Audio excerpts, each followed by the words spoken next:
Buonasera a tutti dall'ippodromo del Savio di Cesena. Cominciamo la riunione di questa sera con una condizionata di cavalli di 4 anni. Gentleman in sulchi sono in 7 al via, il premio Romagna Pannelli Trade. Con l'1 Zula del Duomo, Michela Rossi, 2 Zante di No, Maurizio Romeo, 3 Zico, Matteo Zaccherini, 4 Saccarina Abie, Otello Zorzetto, 5 Zen Baggins, Michele Canali, 6 Zenia Kronos, Carlo Dorovic in seconda fila, 7 Zaidan Best, Mario Iaccarino. C'è una leggera pioggia qua a Cesena, prima anche più forte, adesso leggera, ma la pista è abbastanza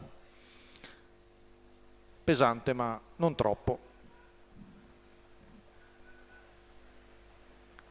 Stacco della macchina, velocissima, Saccarina Bie, con Otello Zorzetto che prende il comando davanti a Zula del Duomo, poi al largo Zenia Kronos con Carlo Dorovic.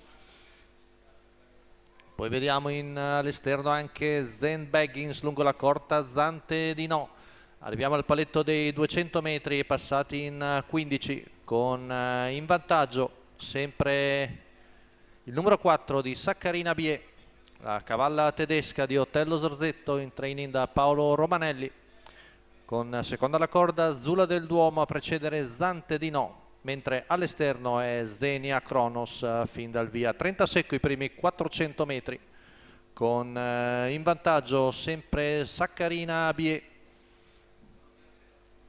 Si avvicina Zenia Kronos al largo, intanto 45-6 i primi 600 metri, passaggio davanti alle tribune, sempre Saccarina Bie a far l'andatura davanti a Zula del Duomo e Zante di No.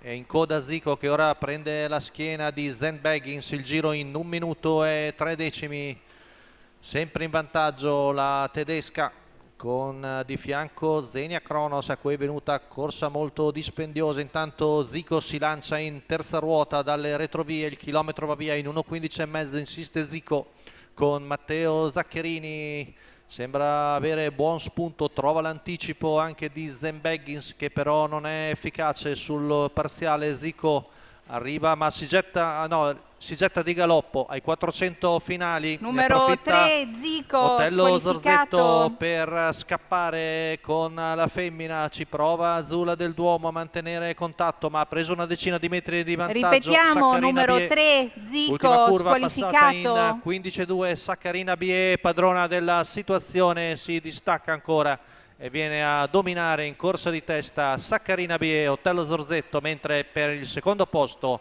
è Zante di No che batte Zula del Duomo. 1:14,7 la media al chilometro per Saccarina Bie, la tedesca di Paolo Romanelli, con in sulchi Otello Zorzetto che viene a vincere in percorso di testa alla quota di 2,40.